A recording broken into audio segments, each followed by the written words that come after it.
day, guys. Good day, because we're live now. Good evening, folks. Thanks for coming in. Hope you've all enjoyed the sunny sunshine. Long may it continue. So tonight I am joined by my wife, Sarah, Laura, and our darling daughter, Taya, has decided to show face as well. So anyway, tonight's show is basically, as I posted on the page, a recap. We're 6 years old this year. I wish I was 6 years old again. Don't you, ladies? Be great to be 6 years old again, wouldn't it? Just do it all. No. Oh, gee, my left arm. Live your life. Aye, so before I start gibbering rubbish, so we're 6 years old this year, so we thought we'll do a wee sort of recap show, and I managed to drag Sarah on as well, because as you know, Sarah doesn't appear on a lot of our shows. It's usually just moi. Occasionally you'll get Laura.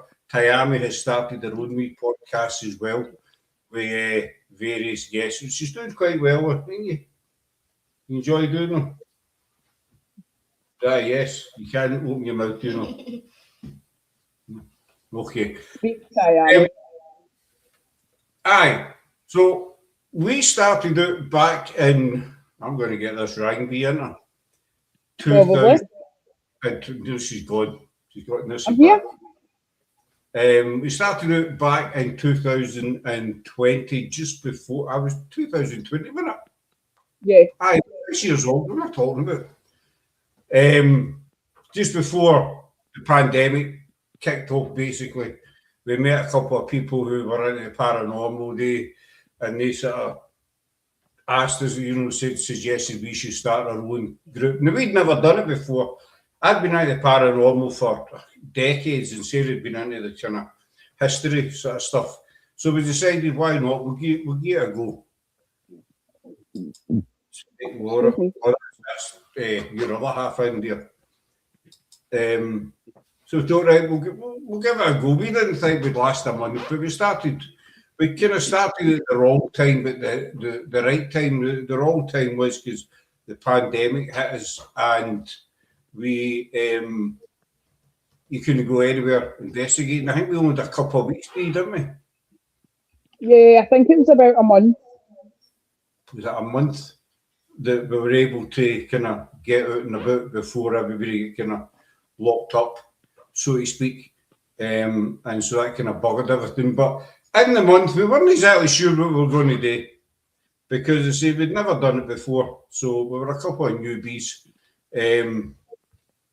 and we thought, right, how are we going to work this? So we started off at Douglas Graveyard. I think that was our first ever investigation, and to be honest, we didn't have a clue what we were doing, did we? No. That's it. I think you're only going to get one word answers out of Sarah, basically. I'd be grateful for that. Well, I don't even think when we started that we had any equipment. No, we never actually. I think we just had phones. I think it was just phones that we had, and that was it. So see, we started up. We went to Douglas Graveyard. I can't even mind what happened, to be honest with you. I don't know if we got any activity or whatever. No, I don't think so, because I'm pretty sure you were away wandering with whoever it was we were there with, and I was with Tayami, and Tayami done her own investigation, because she did a K2 meeting, but it wasn't our K2, and as far as I remember, she was sitting in her pram, gabbing away, babbling, because she couldn't really talk at this point. And I asked her, who are you talking to and laughing at? And she turned round and said, the wee boy that's over there. That's right, aye. But there was obviously nobody there. But she could sense or see somebody. Hey, Eileen, doll, I hope you're getting back on your feet, doll, because we've really missed you. You know, it's been weeks and weeks, or no, months even. So hurry, I think I've got you on my Highland Paranormal anyway, so hurry up and get back on your feet so we can arrange a wee meet-up, doll. I remember that now that we seen a wee boy, but obviously there was nobody there. Do you remember that at all? Is that a yes or a maybe? Maybe. The reason Tayami's on is because she's part of us as well. So it's like 3.5. I mean, get it, 3.5. I thought that was funny. I'm glad you're going the good direction, Eileen, and not the other way.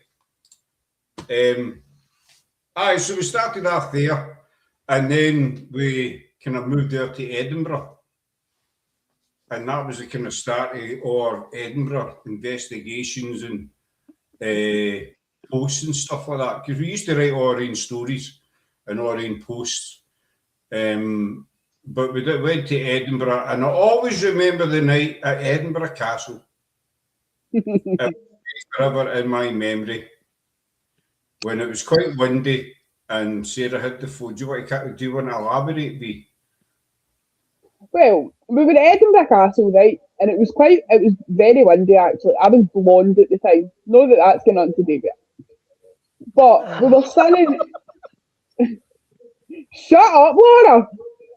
So we were standing outside at the castle walls, basically, right? And Scott said, "Will you do a quick live? Tell people where you are, blah, blah, blah."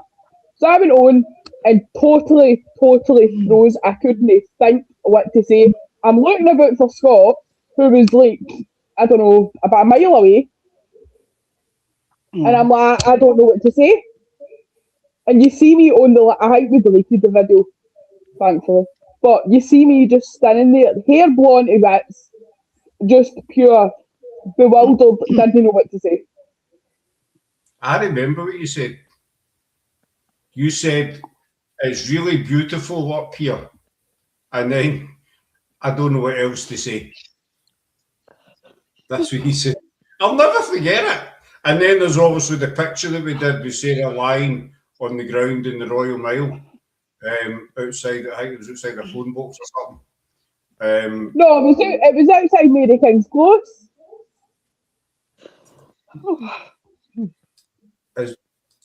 Was outside the close? Aye, because we'd been talking about somebody or a story or something. A lassie getting murdered on the mile. So I turned around and says to you, "Oh, I wonder where she was lying or how it felt or something." And you said, "Well, why don't you lie down and find out?" So I did. That's right. So the picture was posted on the page some weeks ago, but I can always post it again, because it's one of our favourite pictures, isn't it? Because that was the first place we went after lockdown was lifted. Like when Boris Johnson came on and said, "Right, lockdown is over. You can go out within your," I think it was like 5 miles or something. We literally packed the car and headed to Edinburgh. You think we were going on holiday or something? Most folk were going to like supermarkets or got to visit family and friends. No, it's Edinburgh.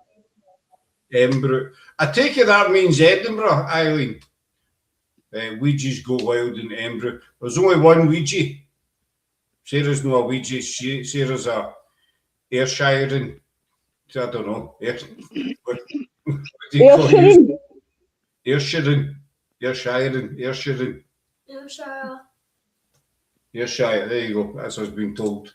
But it was off to us. We were taking it serious, but we didn't have a clue what we were doing.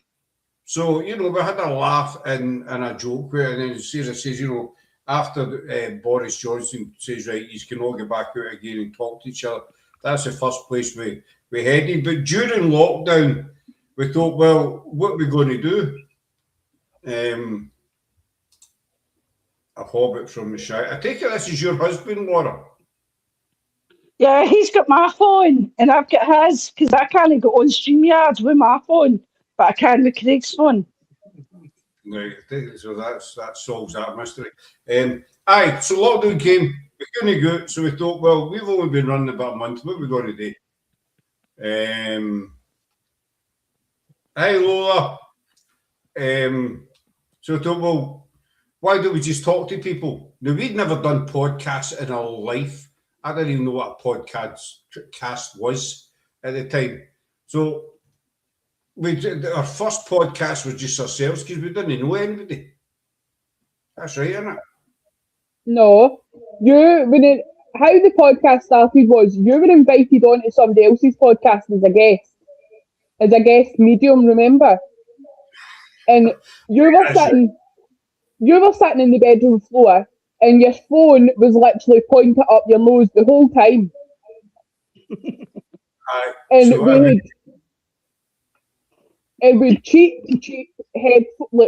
earphones at the time because the cat was only a kitten, and he used to eat all the wires. So during the live, Scott had to change his earphones about 10 times because all the wires were chewed because of the cat. And then I think Scott went on a few times, and then I think I went on once or twice. And then we got pally with somebody else who said, make your own channel and do your own lives.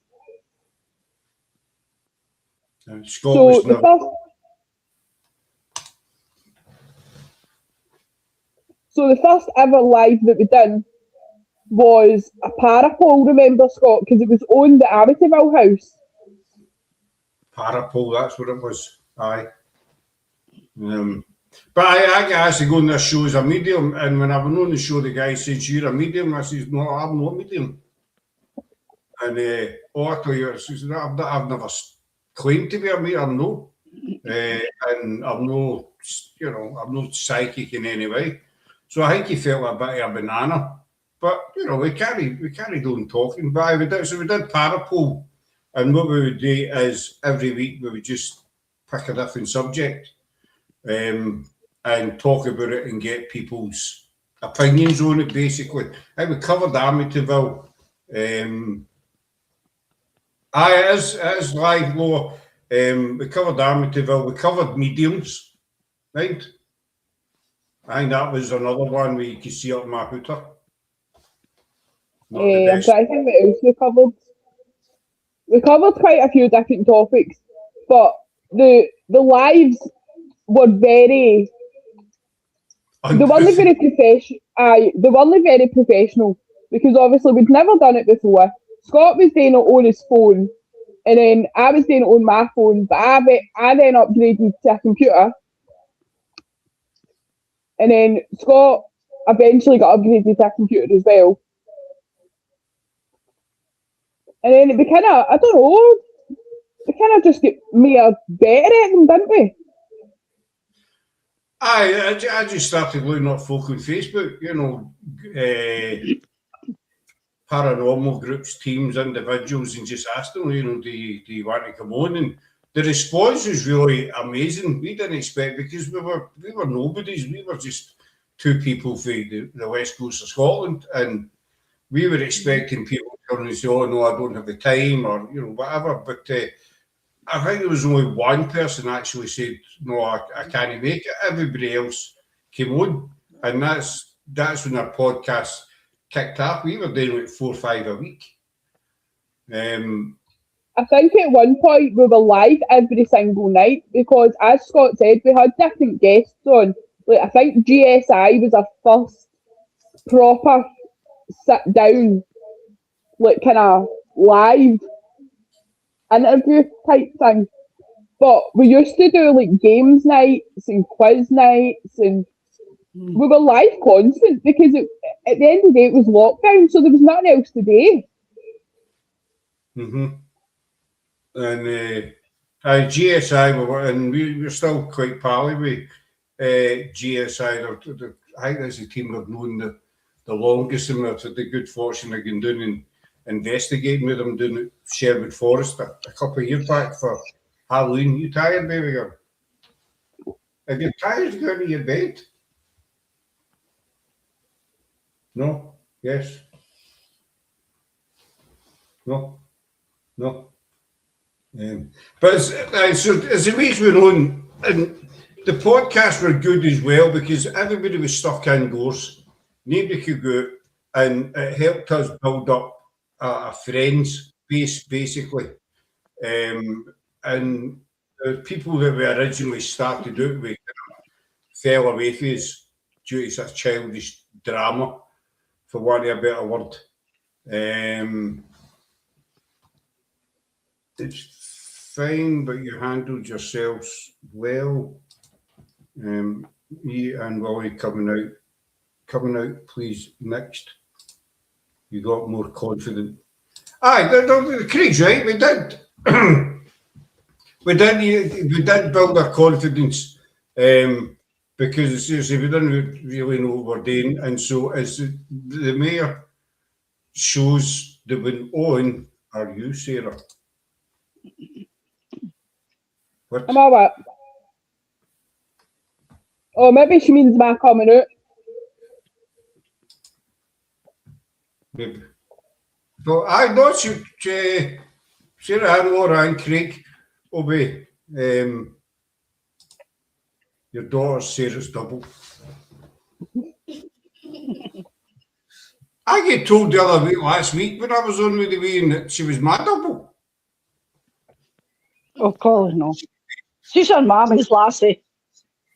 I think it depends what mood she's in, because if she's just in a I can't be bothered mood, she's got a resting face like me. Don't you ever inflict that on that poor innocent Wayne, Sarah. I have, she's gained my resting B face. I can't help it.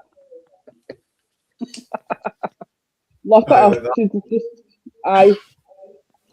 But aye, so the podcast it's going to sound big-headed. It's not meant to be big-headed because we're no, even though I've got an ego. Absolutely. Big ego, eat a sandwich, you know what I'm saying, Laura? Absolutely, boss man, absolutely. Aye, we did gain in confidence, but we grew, and you know, we've never been about the numbers. It's great when people want to follow you. You know, everybody likes to see people following them, but we did grow in confidence, but we get bigger and bigger members-wise. Hey, Wally. Hey, good to... What are you laughing at, now? Yeah. When you say we got bigger and bigger, your chair and your heat got bigger and bigger. Yeah, what? When you said we got bigger and bigger, Sarah moved at the exact same time and got bigger and bigger. Right, just nod. Just nod. You get me, Sarah? Aye, because I realised that like, half my face was hiding. Thank you. Definitely not your double. You're not my double then. I'm obviously better looking. We're all good, buddy. Hope you're doing well. Aye, so the PIH get bigger and bigger. That's what I meant. Aye, we did. We grew in numbers, but not also that we grew in confidence and also our knowledge as well. Because, like I said, we started off with phones looking up Scott's nose, kind of thing, and then we obviously upgraded our setup. We got the backdrops and all that, which we don't use them anymore. And I don't know, I think our style changed as well, because the first kind of lives, it was more, like, we went on for like 3-4 hours just talking absolute, like, shit, basically. You swore. I know, that's why I went, oh. It's not exactly class weird, but calm down. Well, let me as we went. Aye, it's seriously calm the ego. No, I never said that. Willie said that. No, we did. We grew in confidence. As Sarah says, we learned. And that's the thing about the paranormal. Everybody thinks you can just come out of paranormal and learn everything instantly. That's bollocks. You can't, you know, nobody will never ever learn. Bollocks isn't a bad word. You shit. Can you two please remain professional? No. I mean, we're no experts. There's no such thing as an expert in the paranormal. Not these people there that say, I'm an expert at that, A, B, and C. Are you? You're not. You're talking crap. There's no such thing. But we learned every day's a school day. Exactly, Eileen. We picked up stuff for listening to different teams. Basically, you know, they would share their experience, we would share our experience, and you pick up wee bits and pieces as you go along for them. And you also pick it up yourself. The more you look into it, the more you research, the more you go out, you pick up bits. And it can take years, you know, no weeks or months. It can take years before, I wouldn't say you're any good at it, because, you know, nobody can turn around and say, I'm the best paranormal investigator and all the rest of it. That's crap, because everybody's the same. There's no bad or good way to investigate or to do this. You go out and you do your own thing, as you're different from everybody else. If no one has your energy, she did. You don't pretend to be anything you're not. Well, that's it. You just go and be yourself. Sarah's disappeared. Sarah's sinking.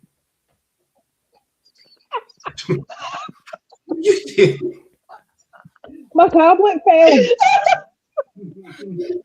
Get up and I'm doing what's that over? My tablet fell on my table. Would you behave yourself, Mrs. Matheson? I'm not doing that. You were getting up and doing. Aye, because my tablet's sitting on a wee table and it slipped, so I had to grab it. So that's why it looked like I was sinking my more. As if he sank into the mist. This is why I don't do lives.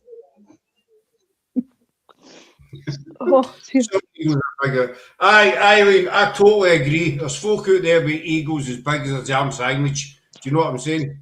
And there's no room for ego in the paranormal, because that's not what it's about. It's about just going out and doing your own thing, hopefully getting, you know, some kind of communication with those that went before us, and that's it.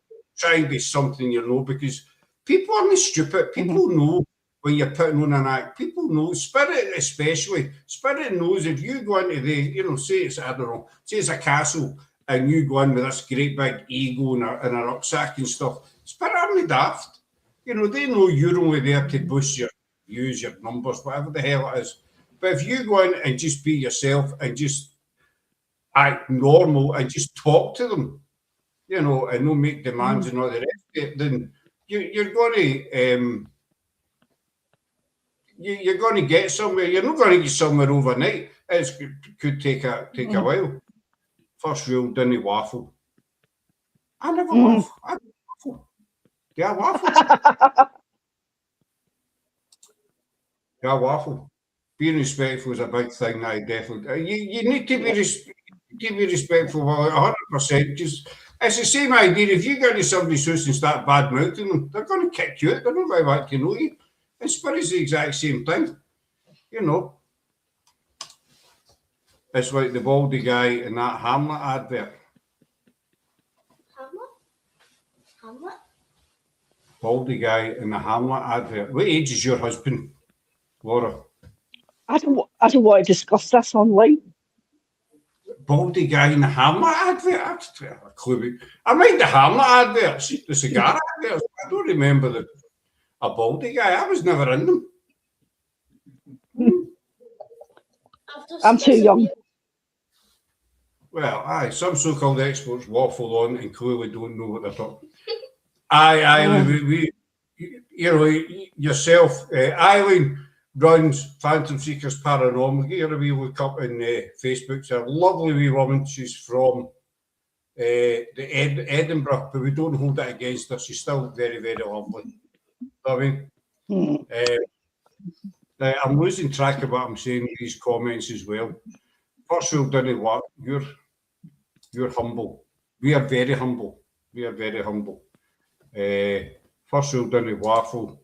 Me and Lily will come. I think Some people are phone. You hear them group bang, bang, bang, bang, and they're talking a load of bollocks, basically. And Spirit's not interested in that. Or Mr. Mackenzie. Well, that's something else, isn't it, dear? You know. No, yeah, we've been up the island a few times, and we've been at her house as well, and met her other half as well, and give her a Phantom Seekers Paranormal. That's what give her a wee look up. Aye, so as I was saying, where did we got up to? we gained our confidence. The podcast really took off, which really surprised us, and our guests get bigger and bigger. You know, we get Hollywood mediums, we get actors, film directors, etc., etc. You know, historians, authors. There was actresses. But we've had quite a lot on the shows. But it just showed us, these people, they don't look at themselves as anything special. They're just normal, down-to-earth people. And they might have busy lives and all the rest of it, but at the end of the day, they're willing just to sit down and chat to you. And go to bed. Aye, go to bed, baby. Say She's good sitting night. like that. She wanted to come on. I know, but she literally just went, Get in your bed now if you want. All right. Right, wait till I fix her. Talk amongst yourselves. Excuse the jammy bottoms. I just realised. There you go. that is definitely true. Eileen, we've had quite a, not to blow our own trumpets or anything, but we have had some big people, like Patty Negri, for instance. She's quite big in her own right. And we've had her on quite a few times. And she's lovely. Even when Kayami decided to do her own wee shows, she wanted Patty Negri on, and Patty Negri made the time to actually come on and sit and talk to Kayami, even though she's just a child.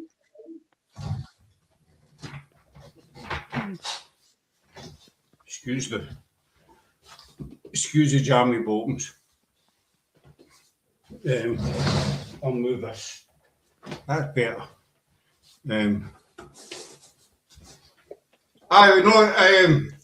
So we have bigger guests, so just doing have people, and it was good because we managed to build up a relationship with them, and I think it was at a time when the whole world was in lockdown and everybody was totally just scunnered, basically peed off, and it gave people something to do. And, rather than just sit in the house and watch telly every night. But then lockdown finished and we decided, right, we'll head for Edinburgh. And that's when our research and investigations in Edinburgh really we went really into depth with it. And we were lucky enough to hook up with Jamie Christophin, who runs City of the Dead tours, which are based in Greyfriars. Jamie's a kind of walking encyclopedia island, and Sarah Lauren Ivan will tell you the guide. There's nothing the guide doesn't know. So we were lucky we had them on the show a couple of times, and then we went through and met up with them. And our Edinburgh research, not just Greyfriars, but the Covenanters Prison, the Vaults, Mary Kings, the whole kind of Royal Mile, we kind of really went right into it, didn't we? Yeah, and obviously our team get bigger as well. So everything was in a kind of much bigger scale. And then we decided the team get bigger and Laura joined us. The lovely Laura came on board. Well, Laura was actually with us in the background. She loved this title. She was a ghostwriter. She loved that title. Mind that. It added a wee air of mystery to her, Yes, dear. And so Laura tell you when she came on board. I have no idea. I'd always put me in the spot. Obviously, You probably remember it better than I do. Please do. So, me, Laura, and Scott worked together on a voluntary basis, and we were always pals because of our mutual love for history. And then Laura had obviously found out that me and Scott had paranormal and history, and she's like, I want to join you, but I want to stay in the background. So she became a ghostwriter. And then through that, me and Laura became besties, basically. Oh. And then me and Scott had decided that we were going to do the lesser known history of Edinburgh. So that's when The Darkest Mile came into it, which we're going to redo because the first one we weren't happy with it. First one was crap. Because there was too many people in the team at the time, and it was just it wasn't all that. It wasn't the best. But Laura decided that she wanted to be on board with that because it was very history intense. It was a lot of work. I'm not going to lie. I mind sitting on our old living room floor for about 6-7 hours, printing out all the research and the scripts, and that was after spending weeks writing them. Yeah. But after we filmed it and put it together, we watched it, we thought, no, that's crap. Right? Aye. That was just pants, basically. But again, carry on, Laura. Where you go? I said, except my part. Oh, of course, except your part. Your part was Perfect. It's not that it was crap as such, but other than Laura and Scott, it was very much read off a paper. Yeah. Oh, I read mine off a paper, I'm not going to lie, but my bit, I wasn't on camera. No. Because I was doing Cannonball House, so my camera was on the actual house. So I could read it off a bit of paper. Because there was a lot of dates, names, and how high up stuff was in relation to the sea. So it was quite a lot of information. So I read mine for a script. But every other bit was a lot shorter and stuff. But you could tell on the actual documentary that it was very much read off a script. Yeah. I was saying I didn't know. This is before we knew a lot of people through the podcast, Eileen. And then I don't know how we met you actually. I'm not sure how we met you. I think I just looked you up and asked you to come on the show. Eileen probably remember better than me. Because when we did Darkest Mile, we weren't really all that well known. Not that we wanted to be well known. No. We were just going to be in our own kind of thing, basically. You know, we weren't interested in the fame game like other folk are. But so we started concentrating on different history periods. You know, like Edinburgh, the Plague, Tudors, Pendle. Done all the witch trials, and I needed my notes. That's bad, isn't it? Tudors. After what we just discussed about reading off paper. I know. Often. All right. You never chased fame. No, we're not interested in fame and all that crap. I found you on Facebook and after some chat online posts said that you asked me on. That's right. And it was a blessed day, Eileen, a truly blessed day when we had you on our show. Just your wee bundle of joy, 3'4". So she's rubbish gone. But she's lovely, isn't she? Absolutely, she really is. She's a wee treasure, and Sarah's disappeared. But then we decided to concentrate on sort of major times in British history. We did have an American side. The more natural, spontaneous presentations are best. Yep, they are, but our Darkest Mile Island, she's on YouTube, it was pants. That's me saying it. But Sarah says we're going to redo it, and Jamie will be joining us on it as well. So we had a load of team members. I think it was 22 at the time, something like that. At one point there was 22, obviously, with a Scottish team, an English team, a Welsh team, and an American team. So 22 people with different opinions. It was too much. And see, try to even like just arrange an investigation. Even though we all lived localish to each other, it was, I can't do this day, but I can do this day, and it was a lot of stress, and it was putting a lot of stress on Scott. So we decided just to cut numbers, and I think we cut right down to 4. The 2 backgrounds. Sarah, Laura, Craig, myself.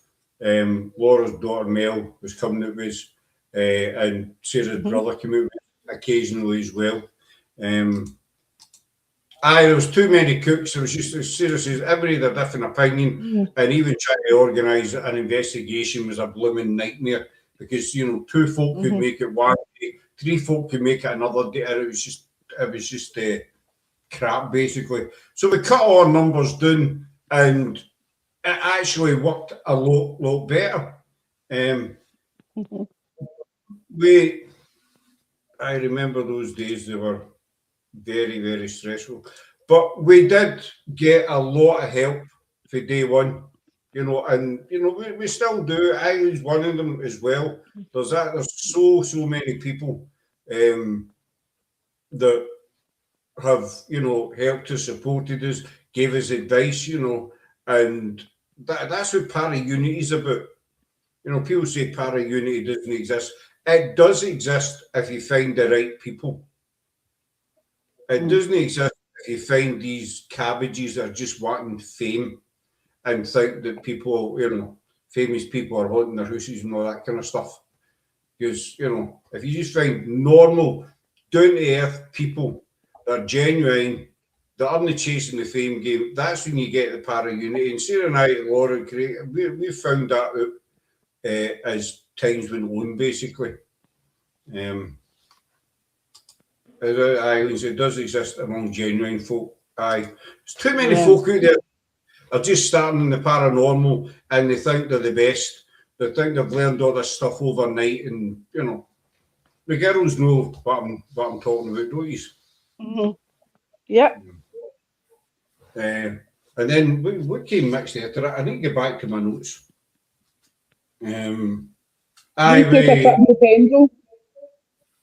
went to Pendle, which was massive, by the way. We always thought Pendle was a tiny wee borough, but because we had done the Pendle, we covered the Pendle witch trials, and then we also done Forgotten Pendle, which was the people behind the scenes, or those that were executed and stuff. We went to Pendle. That was an experience.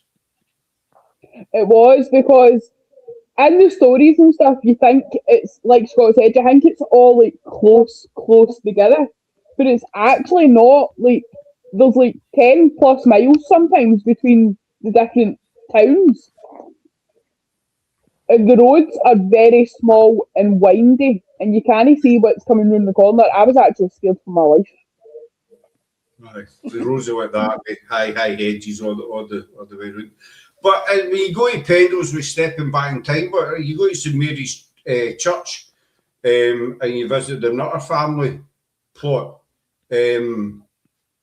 It's just like stepping back in time, and it's a lot like Greyfriars Island as well. So, confirm this, when you get into Greyfriars, it's just stepping back in time, basically. You don't realise you're actually right in the middle of you know, Edinburgh. But then we met up with USAB.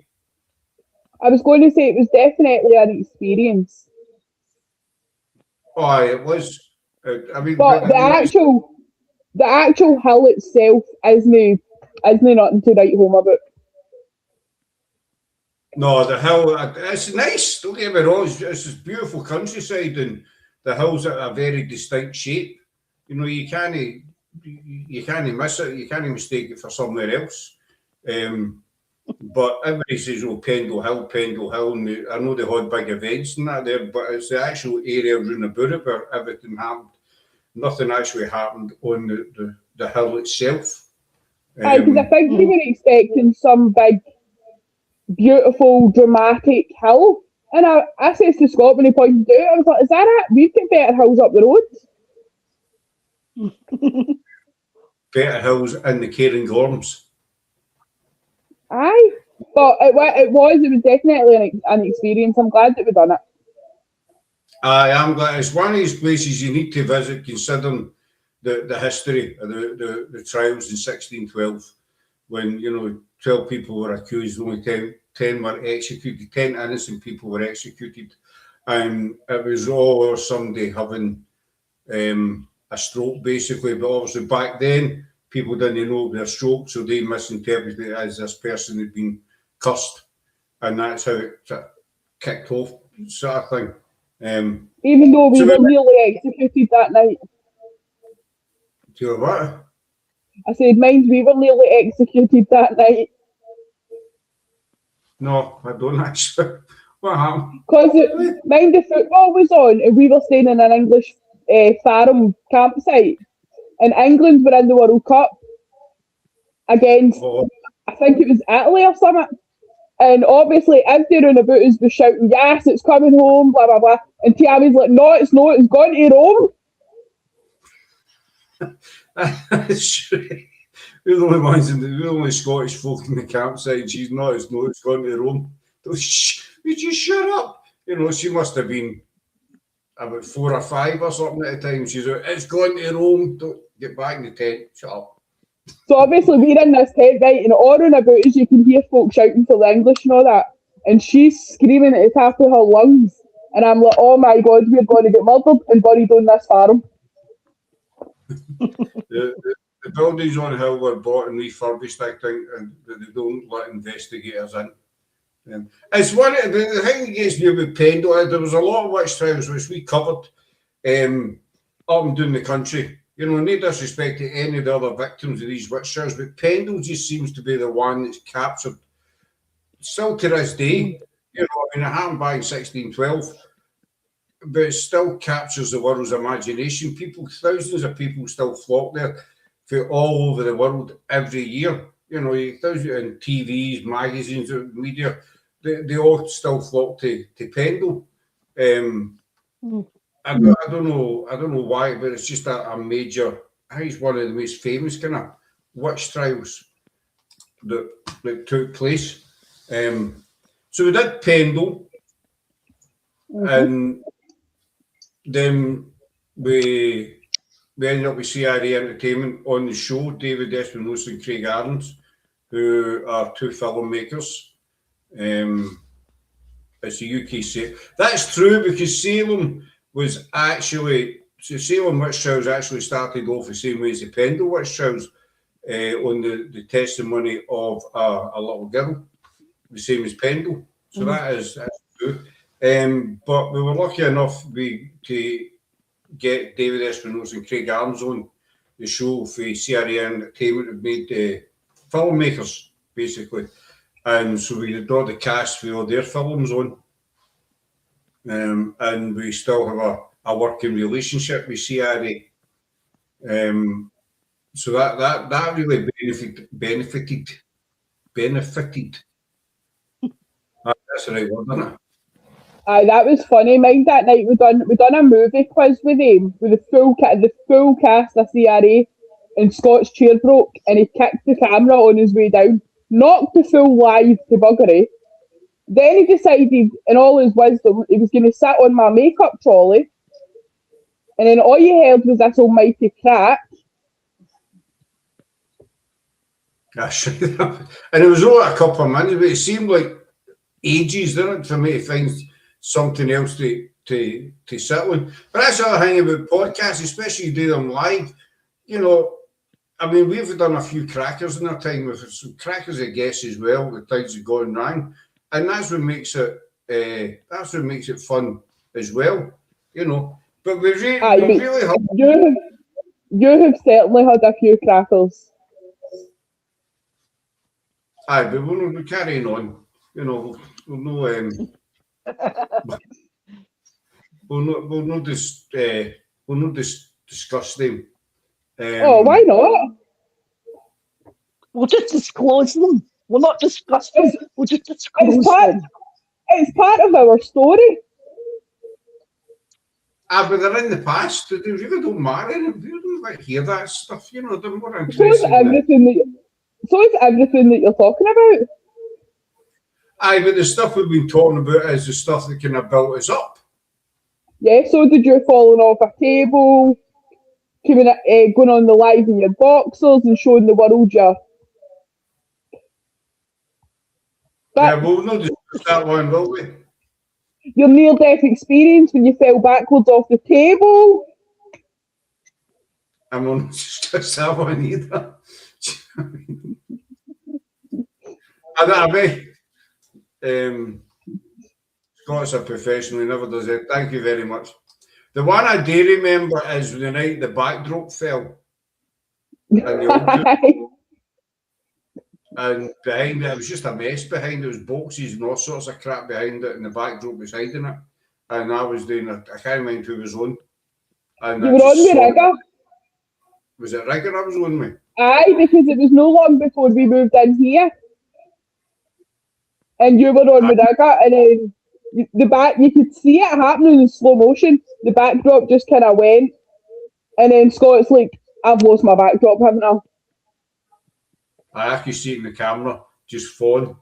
There's nothing I can do to stop that going, and it went. We should do a blooper reel. Aye, that would be quite funny. But we started collabs as well because we hadn't really been out with anybody. We kind of stuck to ourselves. No, so, after Edinburgh, we done Elysium. Oh, I forgot about Elysium. We started a thing, which we never actually finished. No.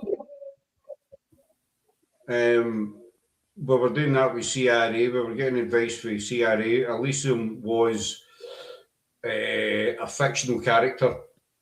But right, Laura, you're the one that's into the writing. How would you describe Elysium? I wouldn't say fictional, although technically fictional, but I would say unorthodox as well. I've no idea what unorthodox, what do you mean unorthodox? I've no idea what that means.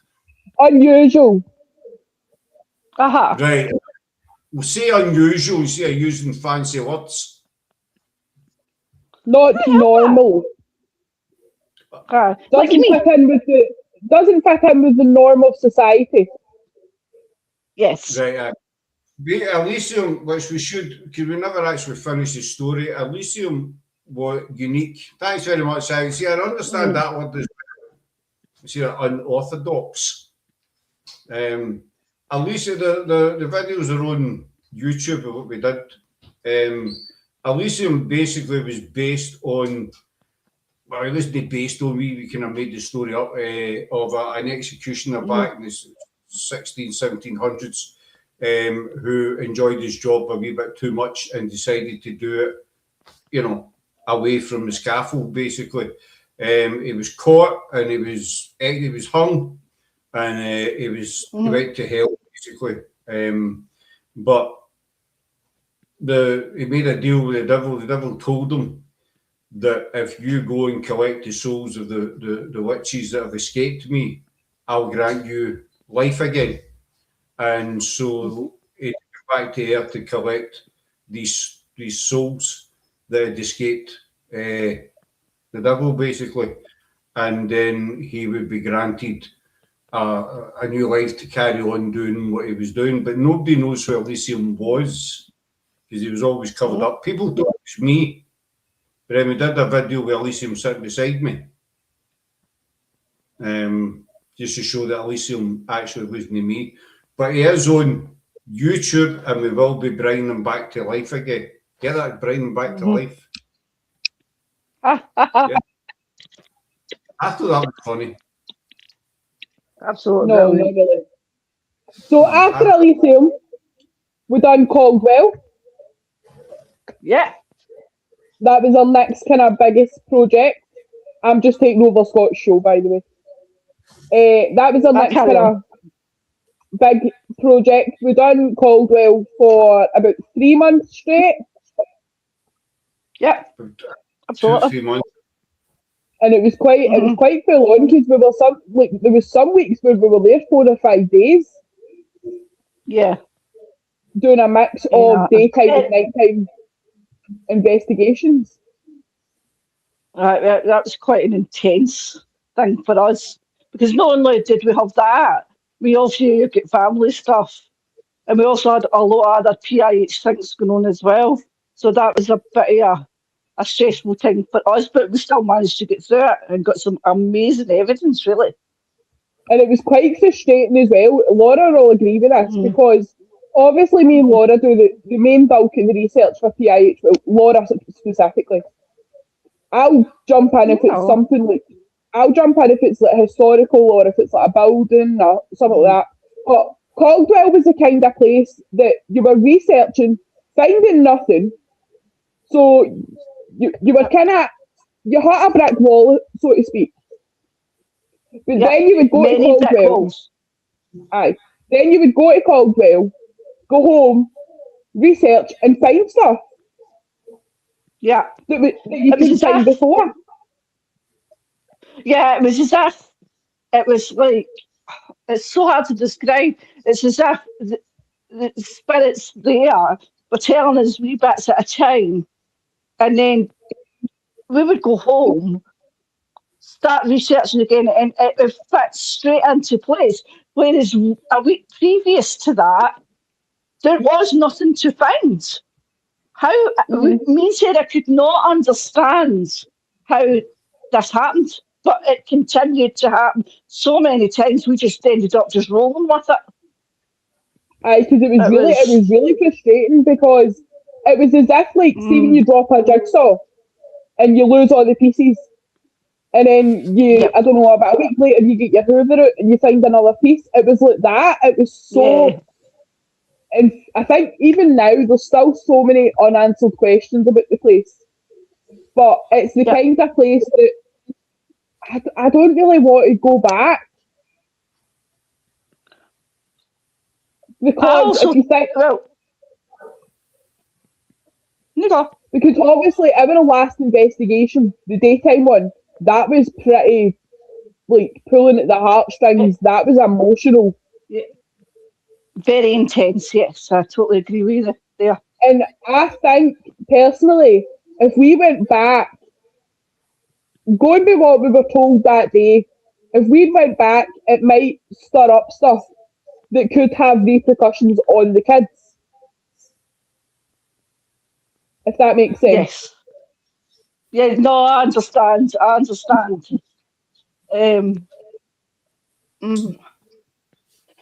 The thing about Caldwell, and this is going to sound really strange, but I know you two will get it.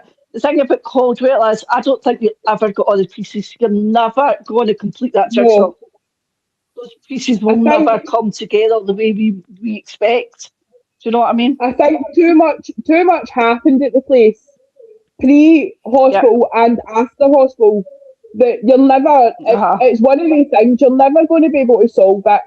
I think the more you go, the more you kind of uncover. And it's not necessarily all good stuff that you uncover. No. Like I said, I think genuinely if we went back, it would have repercussions on the kids. I think as well as investigators, though, we need to know when to take a step back. When is it beneficial for them? Not necessarily us as investigators, but them. Are they can they be at peace with what we've done and what we've learned? And we can then tell their story to the best of their ability, which we can do without making the place or the spirits in that place unsafe. I think you just have to know where the line is. Definitely in regards to the two kids, we got a beginning, a middle and an end to that story. Granted, it wasn't the longest story, there was probably a lot more to it, but we got the start, the middle and the end that gave us enough to piece together what had happened, and then we gave a solution. Yes. So which they accepted. So I think, plus obviously it is an old building, it is open to the elements. I know obviously you and Scott checked it out last week, but you never know. Certainly for where we stood last week, it's I'm not going to sit here and say it's 100% safe. It isn't. It definitely is. But for what I can see, yes, you could do an investigation there. Would it be worthwhile though? I don't know. I don't think so. I tend to agree with what you're saying. I think at the end of the day, we've got the pieces of jigsaw we need it. We can only go with what spirits say and pass the story on. That really is it. What do you think, Scott? Oh, I'd like to do one investigation there, just to see, because it's been 3 years, something like that, since maybe 3-4 years since we invested. I know we were there the other day, and the what we think was the children's hospice is totally collapsed, but the main house itself still looks the same. Well, what I was going to suggest is, why do you have to do the main house? Why can't you just do the hospice area, like where the swing park is? Because the main house was where we got most activity. I mean, we did the hospice when it was still intact, and we didn't get really. Yeah. I'm still convinced there's graves there.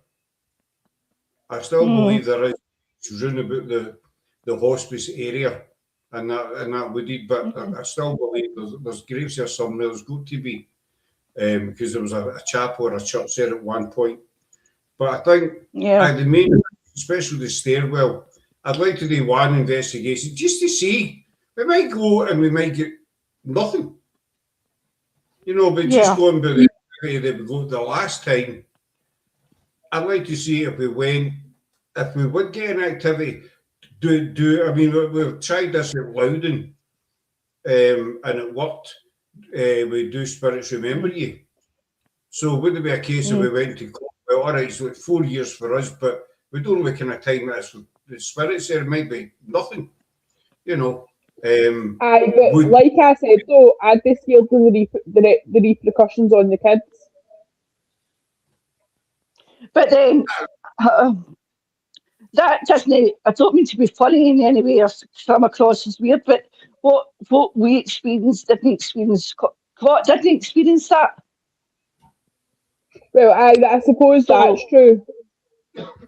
So why couldn't Scott, along with, say, Craig, who's never been there, and say, Rugger, there, one night, without us being involved? Well, that's always a possibility. I know Rugger wants. That would be. I know wants to do it again. I know that, as you say, Laura, Craig's never been, wants to go and see it. No, Craig's never been. Yeah. So that could be one way of doing it without putting him at risk, without disturbing what we've found out, etc. Do you know what I mean? And we take it from there. But no, Caldwell was one of the best we've ever done. And then we moved to Loudon. Yeah. We didn't move to Loudon. Then we discovered Loudon. What do I mean? We went to Loudon. I don't think we found it. obviously, Yeah. obviously After between obviously before between Loudon and Caldwell and Loudon, we did do other places such as Alloway Kirk. No, Alloway Kirk was before Caldwell, actually. And other places, Was. like Scott said, we went to Loudon. Absolutely loved the place. Mm-hmm. Obviously, me and Scott got married there. I'm just going to jump back a wee second. Sorry. Good team, Rigger Scott. I mean, the three of us could go. We could also see if Willie wanted to come along with us. Aye. Aye. Aye. Willie's for Arnold. I don't know if Lola would like to come on. I don't know. Yeah, that's Lola. But obviously, Willie, I'll say I'll mail Willie and see if he wants to come along.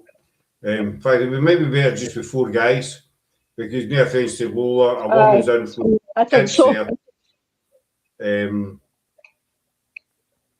Might not be a good idea. So I think it'd be four guys would be better than. I think in regards to the children, I would keep it as male only. I would take it as male only. Yep, absolutely. But it's not everything else. Go and try, and as Gracie see if it reacts differently to a team of guys. We can go 3, 4 guys, and see what we get. I think because now I might be talking crap here, but through our experience, this is where I sound professional. Not saying. Woohoo! Experience, we've found that when we've encountered any child spirits, they tend to, I was going to say levitate. Jesus, no levitate. They tend, levitate towards Gravitate. Gravitate.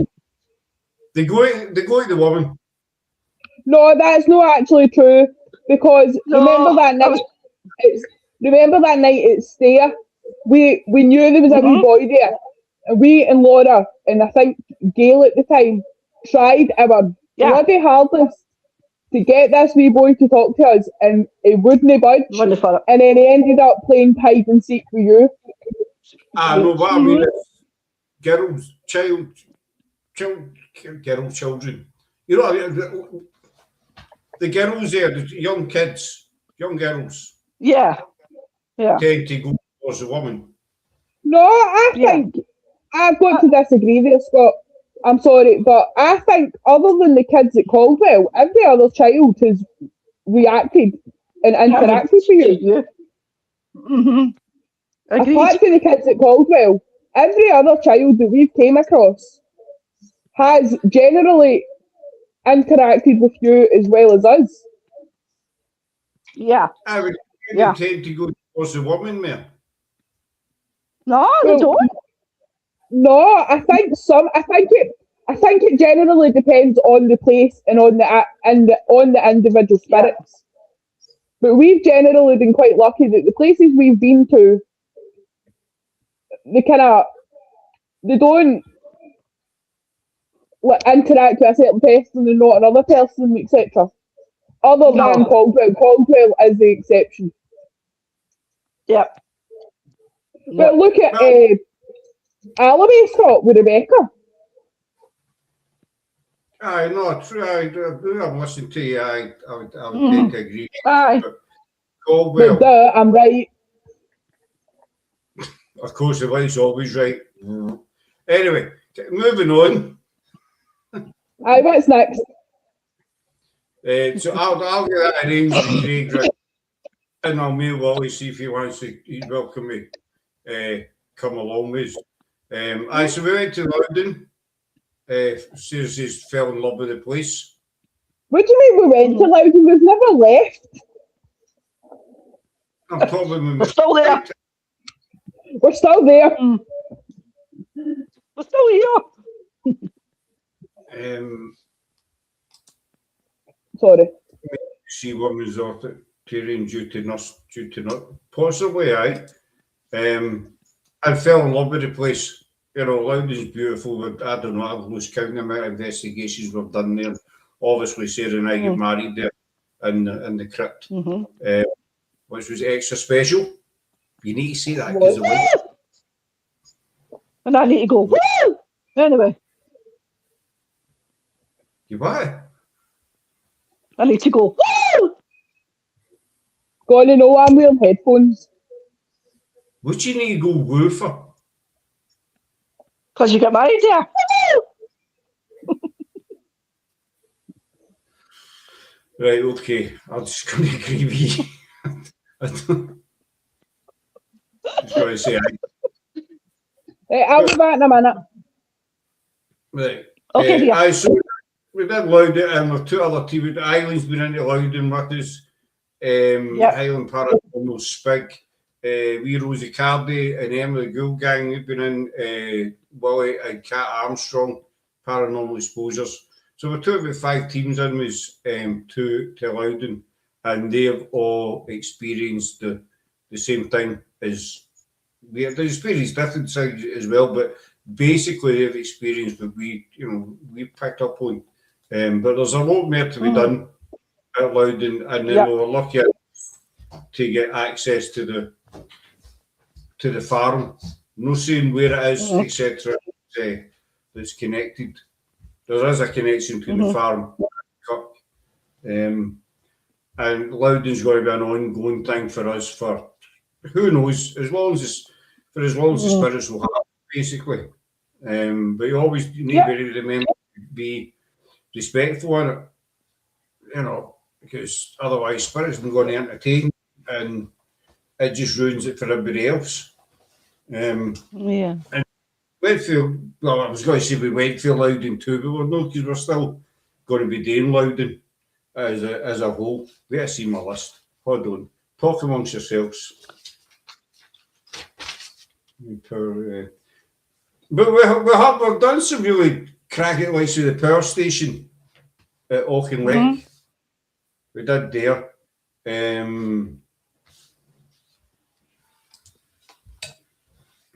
The girl in the well. It's funny you say that, Eileen, because we were speaking to the owners of the farm, and one of them confirmed that there was a well up near the farm. I don't think he knew the exact location of it, but there was a well up there. And I say there is a connection between the farm and the kirk, so that could be where it might be the connection, it might not be, but you know yourself with the park, you just never know. I was saying earlier on about jigsaw puzzle. You know, you need to try and put the pieces together as best you can, and not just jump in like some people do and make up all kind of bollocks, you know what I mean? Which we've been lucky that we know, and you know, like yourself, Eileen, as well. You need to take a step back and look at the big picture and say, right, well, does that fit? Does it not fit? Is it possible? Yeah. It's a special place. It's a special place. Yeah. And emotional and potential abuse. Yeah. But, well, there's the white back belt, fingers on lips. So what's you're saying? I could hear everything you could say. I was only in the bedroom. Why, true enough, I didn't see boots. Never mind about that one. So I allowed is going to be an ongoing thing. We did the power station, which was, I thought it was amazing. Nah.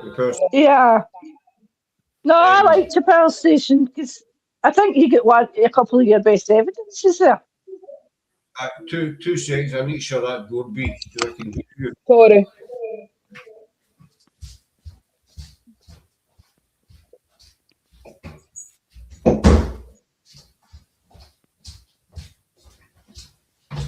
See, folks, we live in a bungalow, so I'm at one end and Sarah's at the other end. Just to let you know. Aye, so what are you saying, ladies? I said, I think, although Sarah said that she didn't really like the power station, I think you got a couple of your best pieces of evidence there. About a smoking ghost. Yeah. I can't explain that. I can't. You can't debunk that. I don't know. You know, but the K2 did light up on command, and to this day I can't explain it. But at night time, it just takes on that kind of eerie, sort of spooky feeling. I never actually investigated the power station. Did you know? No, I only went to visit it, and I didn't like it because of how unsafe it was. Oh, right, okay. I thought didn't you'd done actually it. investigate Sorry. it. No, you'd done it. Scott had done it with Other people. other people. But I had never investigated it. That's why I don't like it. Oh, right, okay. It's the same with I Dalquahara. Yeah. I've been to Dalquahara, but I've only seen it through the road. And I've been to the old castle, but Yeah. I've never been to the actual house. Mm.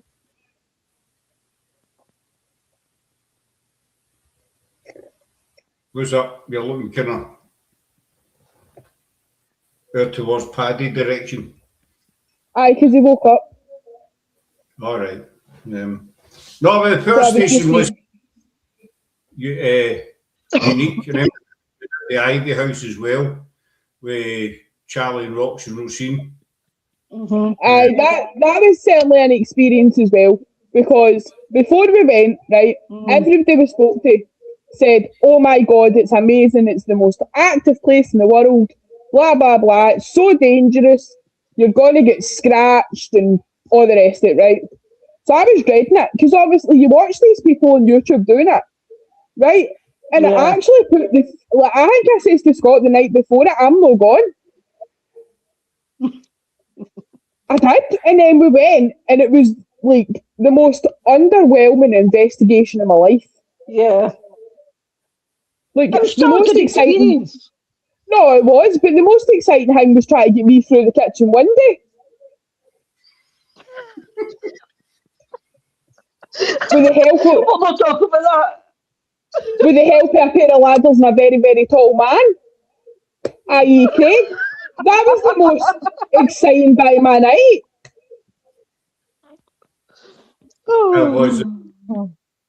That was Oh. quite good. I'll agree Aye. with that. But the Ivy House, it was with Charlie and Rox and that there, and it was still a good experience. No, it certainly was. It was like Sherwood Forest as well. Everybody hyped that up. And then we went, and it was good, don't get me wrong, but I don't think like much actually happened. And then obviously we were told it was a 10-minute walk, right? It was not, it was about a bloody hour. Aye, Okay. And obviously it was October, right? So me and Scott dressed for the cold. See, by the time we got to where we were going, I think I'd stripped off about 10 layers. Pierre Scott had to carry all my clothes. I wish we had the bags and half of Sarah's wardrobe and all at the same time. I used to forget to walk as well. And Ralph kept saying, I it's in 10 minutes. I was like, excuse the phrase, 10 minutes my fucking arse. You know, it was a good 40 minutes or something till we got to where we were actually. Aye, it was. Because see, when we were finished and then we had to walk to the car, right, we could see the car. You could see the car park.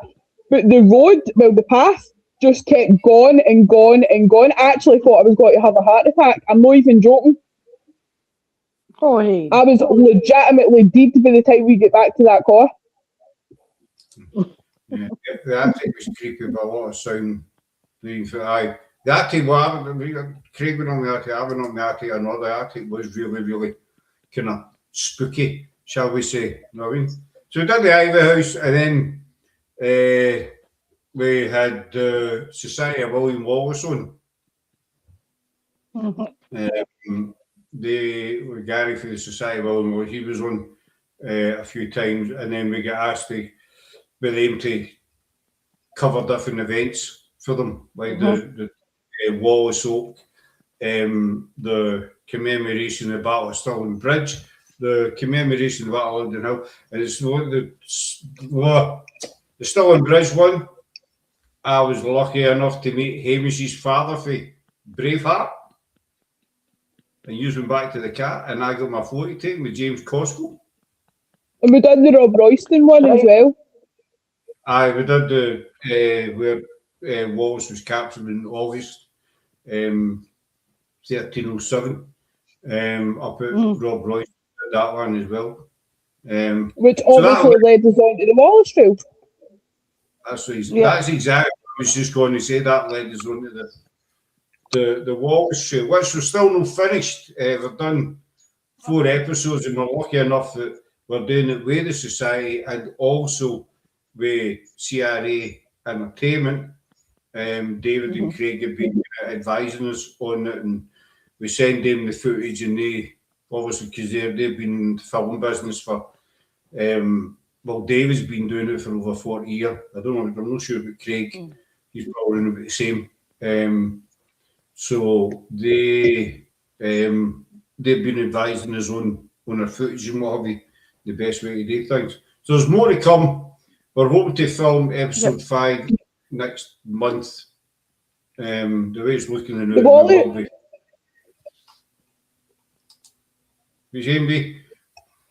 Wallace trial's good. I'm enjoying it. The only thing I don't enjoy is the editing. Especially that wee woman on the bridge. Aye, No. You should never bring her back up, ever. I'm going to sound all Hollywood here, right? This is my Hollywood, but we were filming on Stirling Bridge. Of course, the battle didn't take place on the existing bridge. The original bridge is about 100, 150 yards further down the river where the rugby park, the rugby pitch is. But we were filming still on the bridge, and we done, I don't know, 3 or 4 different takes, wasn't it? Yes. You know, and one, and I'd nearly got to the end. We'd nearly got to the end there, and this wee woman walked across it. I'll let you tell it, B. Why am I telling them what the thing is? No, the first take we done, Scott got to the end of the bridge, all the way, and it was clear, and then there was a guy on the bike with the boom box. The second take, there was 2 cyclists. That's and then right.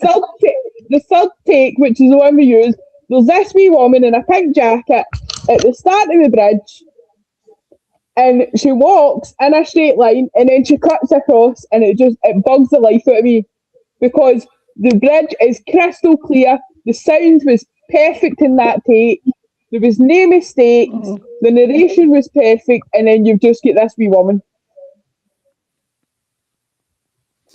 And it's bugged Sarah. Now that was way last year, and it's bugged Sarah to this day. This wee poor woman who was just out doing her, her shopping or whatever she was doing, totally oblivious to us being there, and Sarah could have executed her basically on that day, didn't he?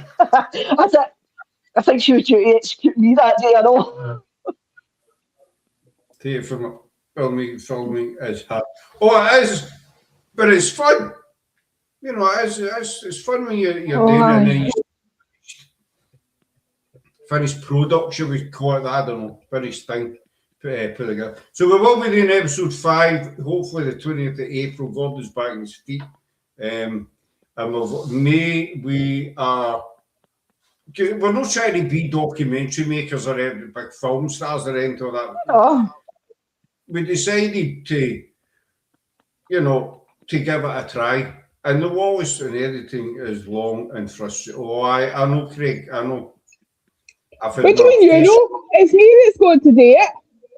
See if you let me finish, B. I was going to say I've had my face chewed many a time. Aye, because sometimes your filming is a bit... My what? Your filming. Because I'm not a Hollywood cameraman. No, you know what I mean? But you've got this habit. You start like this, and then you move like this, and you go like this. And her down the bottom's no much better, because she holds her fingers out like the bloody lens. Well, I'm not that bad. I don't want to put my fingers. I'm not really that bad that my fingers are the lines. I can kind of tell when I can't see anything in the phone. But if you're doing a you'll have a perfect video that Laura's done, and then all of a sudden, like halfway through it or something, there's like 2 big fingers, and you're like, really? Aye, she's quite bad. No, without blowing my own trumpet, right?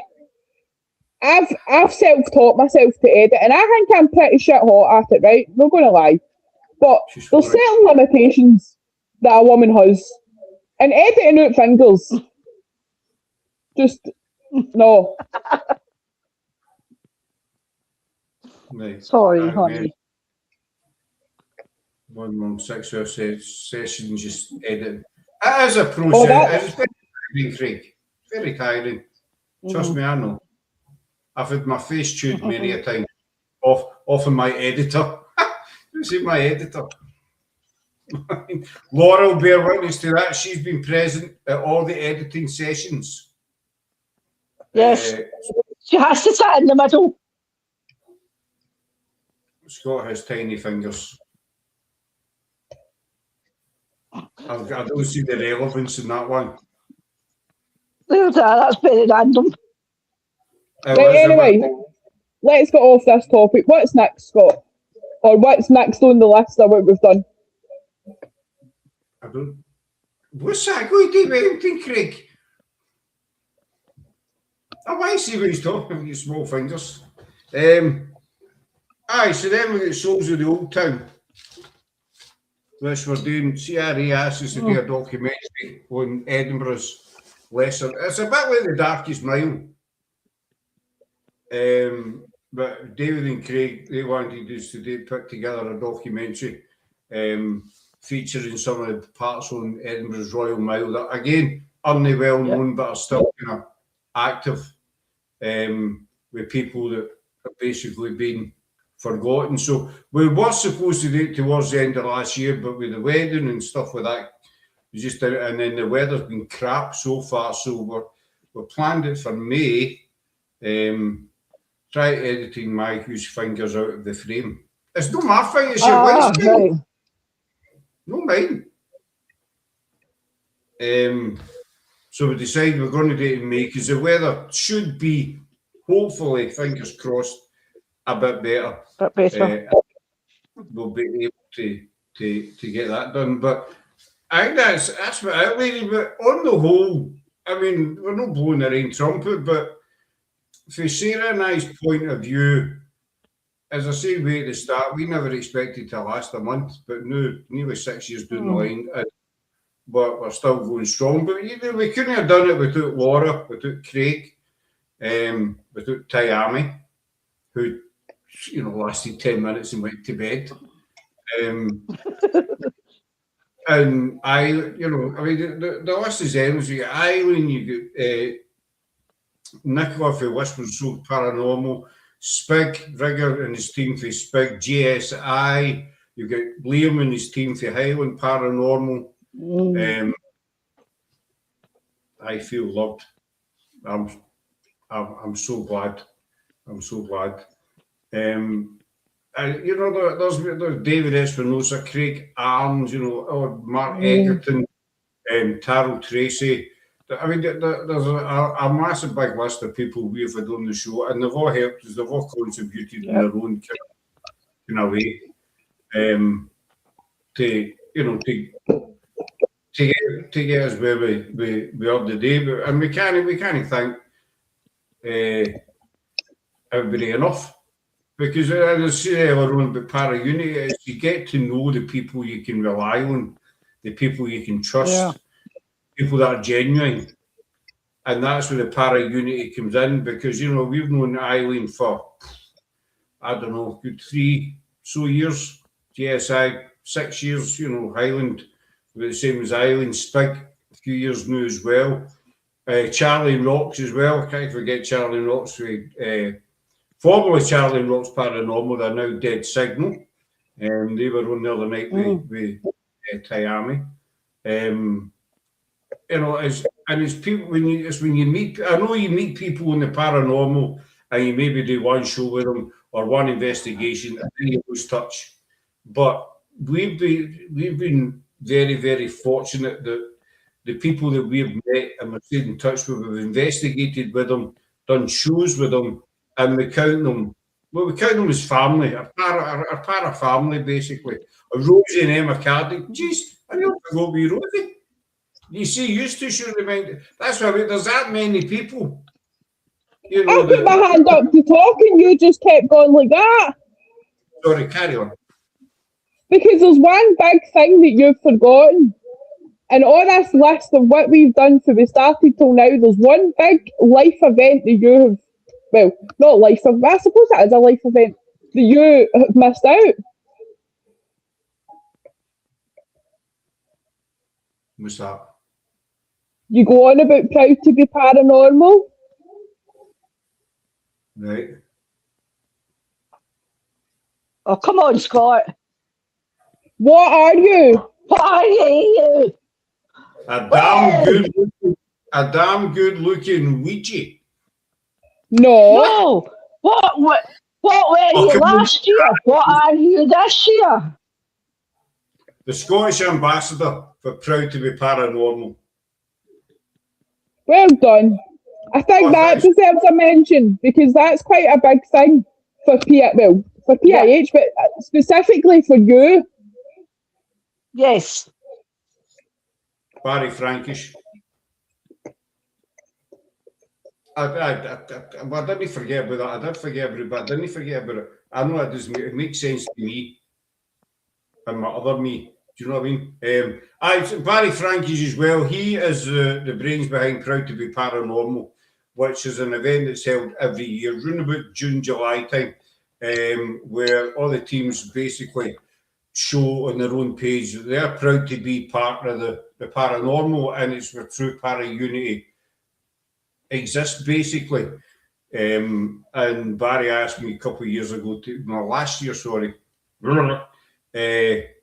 if I would be the Scottish ambassador. So I was quite proud to be asked, and he confirmed the other week there that he still wants me as the Scottish ambassador. So if you're not following the Proud to be Paranormal or any teams I've mentioned, or Barry Frank, go and give them a look up and give them a wee follow and have a look at their stuff, because these are all genuine. This is what I was saying earlier on.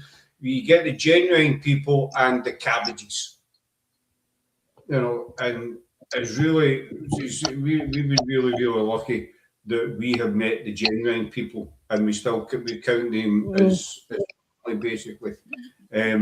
So upcoming for us is what's on the agenda? That's my mysterious face there. Did you see that? Laura's not even looking. Stick out. No, it isn't. Stick out. We've got a paranormal stakeout coming. Yep. We have Kimber, that's coming Tuesday, Wednesday with Kimber Williams, former Kimber Arwen Hughes. She's been on a few times. She's a medium. She's now living in America. I want to say Oregon. She's married, settled down. So she's on this Friday. We have a very special show for you coming from Edinburgh Manor in Iowa with Kat and Will Armstrong and their team and Paranormal Exposures. Yay! Well done, you got it right. I usually say Idaho, don't I? Iowa. Edinburgh Manor is a building that Kat and Will work at. It was built in, I'm going to get this right, 1851. I know what I want to do, but I'll keep it close to myself just now. That's your husband, Laura. And here's what Craig wants to do. I'll get back to you on that. Okay, please do, because I'm curious. I said we're Manor in Iowa. It was built in 1851, and over the years, it's been a kind of psychiatric hospital. So Kat and Will worked there and they do tours on there. So what we have arranged with them is we're going to hook up on here with them over there, and Will and his team are going to give us, I don't think Kat will be able to make it, but Will and his team are going to give us a live tour around Edinburgh Manor, or Mansion, Edinburgh House, Edinburgh Manor. That's on Friday. Aye.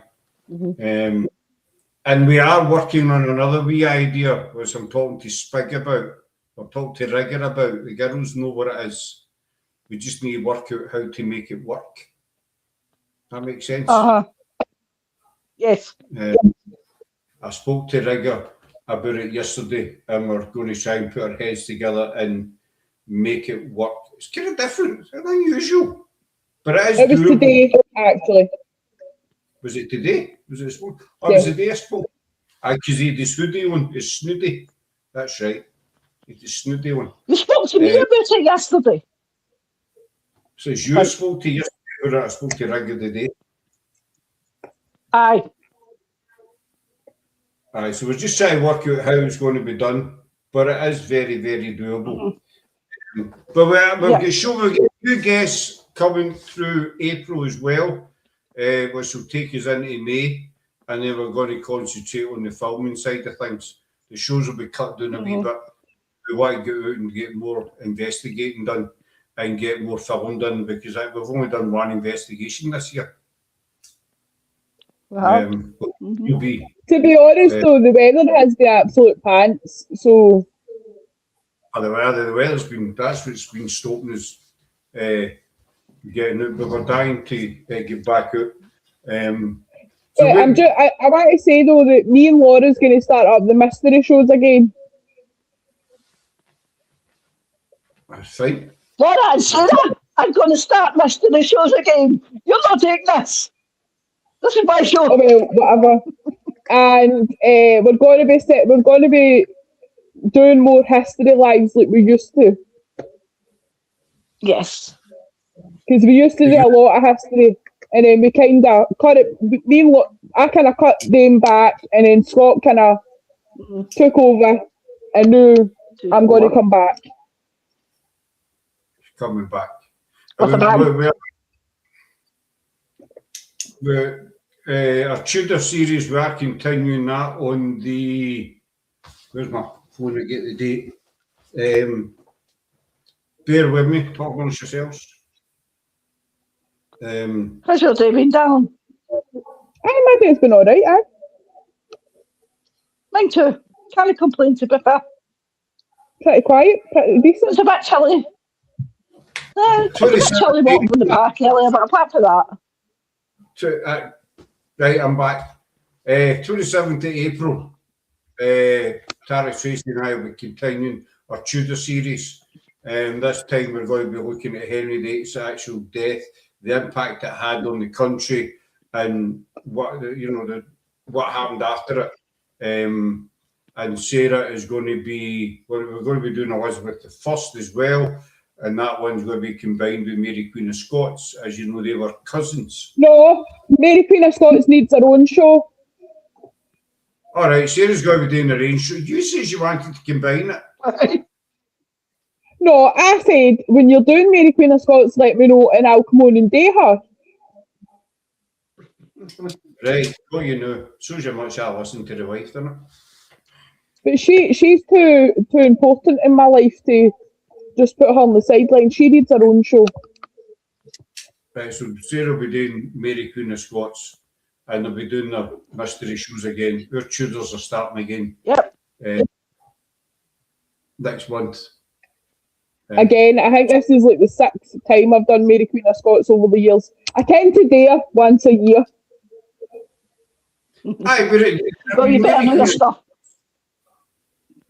Mary Queen of Scots is like, you know, it's like the Tudors, it's like William Wallace, you know, people have heard the story over and over again, but there's always bits. I mean, that's the reason we're doing the Wallace Trail, because everybody knows the story of Braveheart, the basics, but they don't know, there's a lot they don't know, you know, about William Wallace, same as Mary Queen of Scots.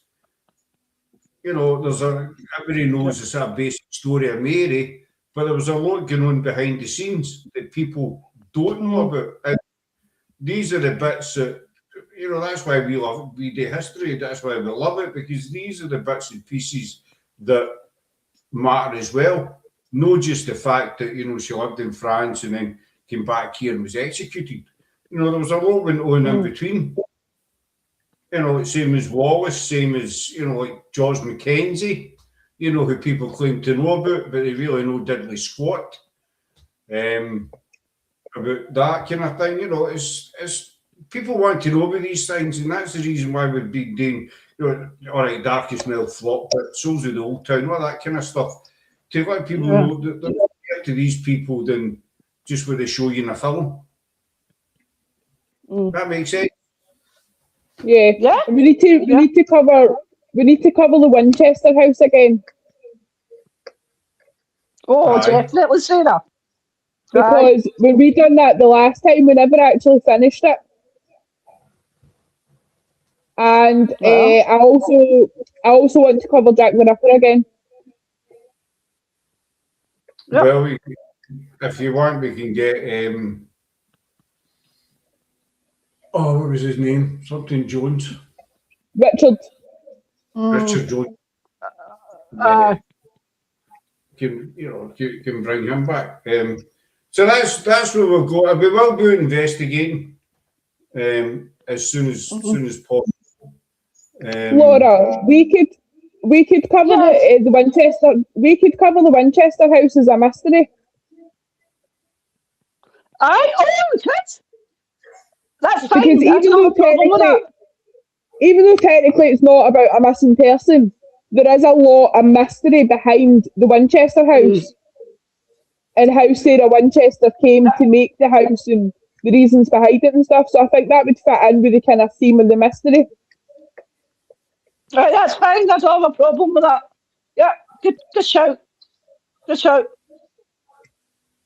Yep. That's totally I'll do all the research. Okay. You carry on. you fire into that one. Do you get anything else to add, ladies? No. No. No. Actually, I just want to add stories. Aye. You what? Laura's still going to be doing her stories. And I just want to add that before this live, Laura and Scott said that I wouldn't say 2 words. I haven't shut up. I'm quite proud of myself. No, you've done really well. I'm the one that's sat in the wee corner like a wee mouse.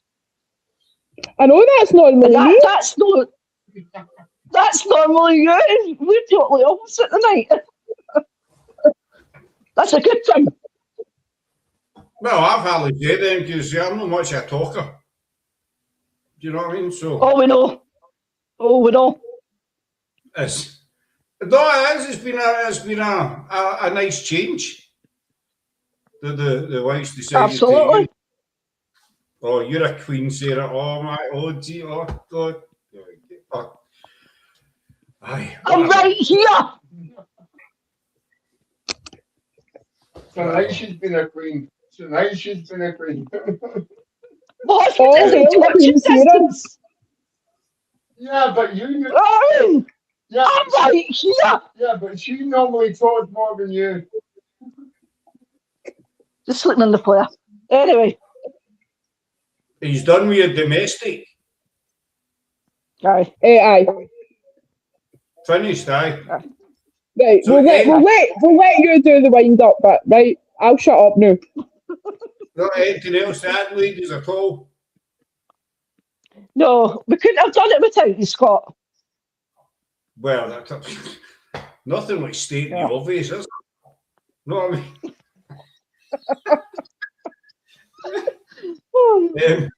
Aye, so we're going to wind up there, folks. So we'll be back on Tuesday or Wednesday, I think it is, with Kimber, and then Friday. You need to watch Friday's show because it's going to be a good one.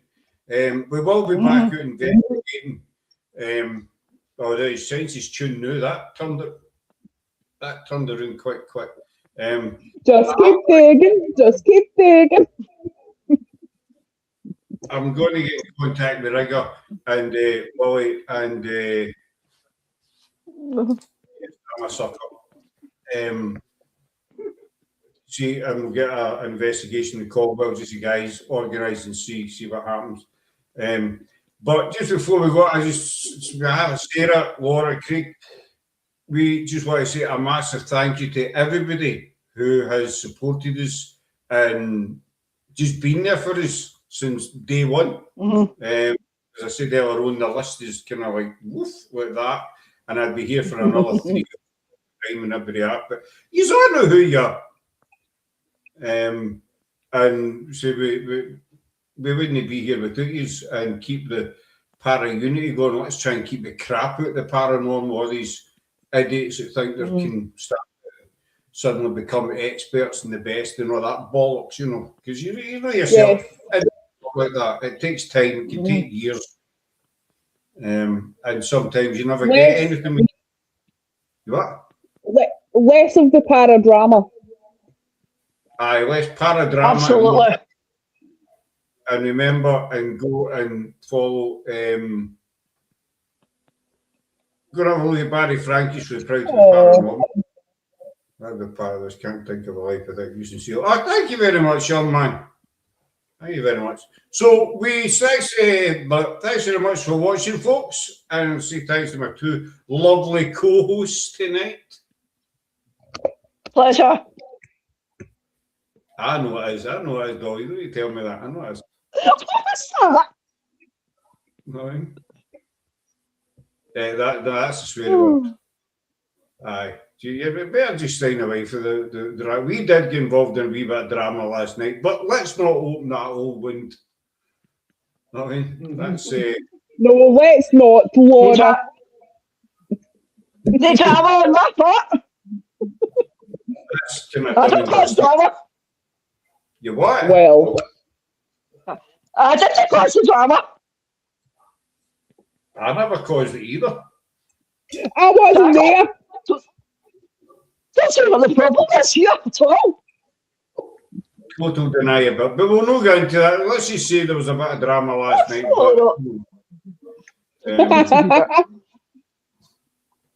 But, that is drama. But it was put to bed, shall we? It was sorted and put to bed. So we're going to wind up there, folks, because I do this all the time. I say I'm going to wind up, then I keep talking. Then I say I'm going to wind up, then I keep talking. So I'll just shut the...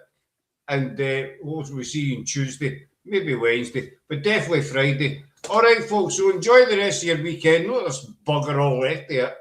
And we'll talk to you again soon. Cheers, Bye. Bye.